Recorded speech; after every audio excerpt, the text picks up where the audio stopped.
What's up, everybody? This is your boy TL. This is your Week 16 fantasy football preview.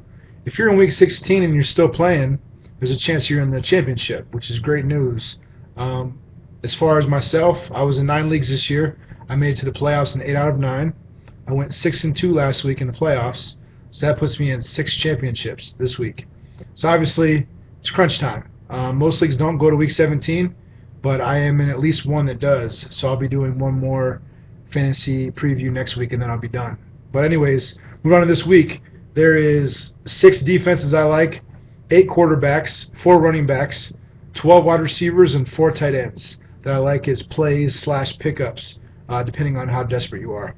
The 6 defenses, just to get them out of the way, are Detroit, Seattle, San Francisco, Cleveland, Denver, and San Diego. The reasons for those are Detroit's at home against the Giants. Detroit's pissed off about just losing to the Ravens. They can't afford to lose again. And the Giants are turnover machines, a la Eli Manning. Seattle at home, self-explanatory. San Francisco at home, especially against Atlanta, self-explanatory. Cleveland is on the road at the Jets. I'm a Cleveland fan, so I love their defense. I'm not impressed with the Jets' offense. That could bite you, but I don't think it will. Obviously, if Joe Hayden doesn't play, that kind of hurts, but they don't have any receivers anyways. Denver is playing Houston away. Houston's pretty horrible this year. Denver's defense isn't very good, but I think they'll still make some plays against Houston. And last but not least, San Diego. San Diego, I believe, is at home against the Raiders, and the Raiders are pretty horrible. So I think especially at home, they're going to take care of business and beat them pretty decisively. Moving on to quarterbacks. The 8 quarterbacks that I like this week are Kirk Cousins, Ryan Tannehill, Glennon from Tampa Bay, Alex Smith, Matt Flynn, Fitzpatrick, Clemens, and Dalton. And obviously some of these names kind of scare you because these aren't guys you trust in fantasy. So I'm not sure how desperate you are. You could be like me. You have Aaron Rodgers, and you're not sure if he's going to play this week. So depending on how shallow your free agent pool is, some of these guys could be an option. Kirk Cousins, he has a really nice matchup this week.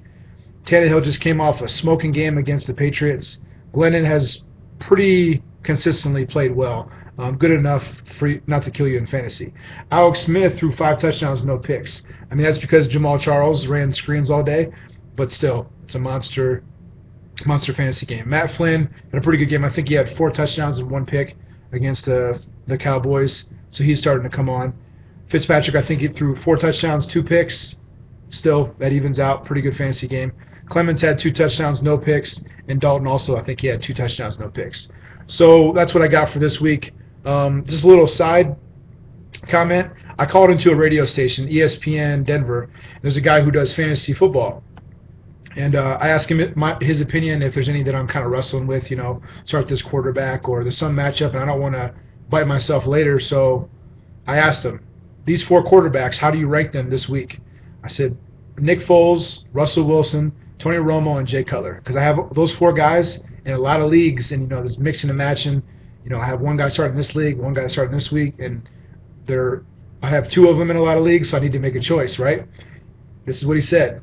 I'm just passing it on to you. Nick Foles, number 1 this week. Number 1 over anybody. That's big words, right? Well, Nick Foles has been backing it up. Jay Cutler, number 4 overall. Then it goes Russell Wilson, number 10, and Tony Romo, number 16. So in that order, just depending if you have those guys, I strongly recommend you starting Foles or Cutler. Wilson, if he's your guy, but slow down with Romo. I like Romo. I like the Cowboys. I think Romo's going to be pissed off about last week, and he's going to want to light up the Redskins. But will he is another question.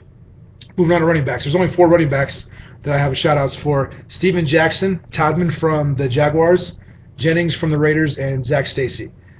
Steven Jackson is starting to come on finally. Last 2 or 3 weeks, he actually looks like himself. So he scored twice this last week. Todman came in for Jones-Drew and ran for over 100. Jennings scored twice for the Raiders. Pretty solid.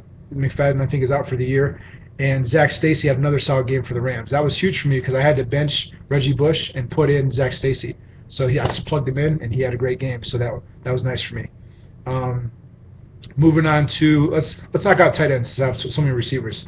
4 tight ends I like is old reliable Tony Gonzalez, Tim Wright from the Buccaneers, Greg Olsen, and Delaney Walker. Tony Gonzalez, man, I tell you what, he's I think 38 or something crazy, but he just keeps on producing. Tim Wright is a favorite target of Glennon. He has great hands and produces. I mean, he's pretty solid. He's a nice little wide receiver / tight end. He's athletic. Greg Olson, old reliable. Cam loves throwing to him. He usually leads his team in targets. And Delaney Walker's kind of he's a sneaky play. Like he's kind of hit or miss. But if you're in my shoes, and you have Jordan Cameron in half your leagues, Jordan Cameron right now is going through concussion protocol. You got to do something. So Delaney Walker is worth looking at. And last but not least, wide receivers. There's 12 of them. They are Andre Caldwell from Denver, Edelman and Amendola from New England, Matthews from the Dolphins, Greg Jennings, Jernigan and Ruben Randall from the Giants, Crabtree, obviously Michael Crabtree, Holmes from the Raiders, Kendall Wright, Marquez Colston, and Jacoby Jones.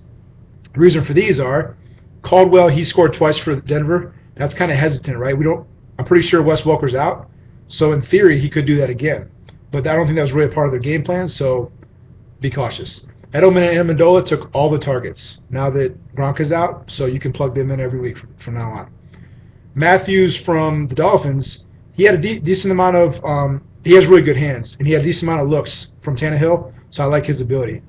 Jennings is finally looking like the real Greg Jennings from old, and he had a huge game for the Vikings. Granted, it was against the Eagles, but still.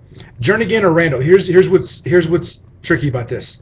Jernigan had more targets than Randall last week. Victor Cruz is out this week. I think he's out for the season.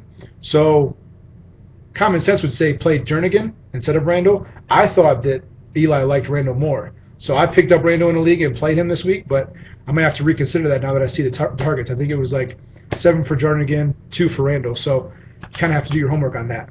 Moving on, Crabtree, he's back. He's pretty much himself.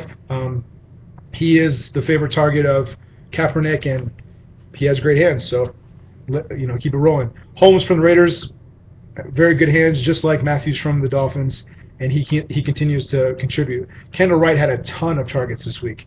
He had like 150 yards receiving. Marquez Colston has been hot lately for the Saints. And last but not least, Jacoby Jones has been getting enough of the slice of the pie that he's worth looking at.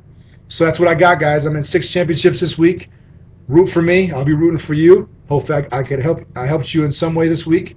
But I wish you the best of luck, and I'll talk to you next week. Peace.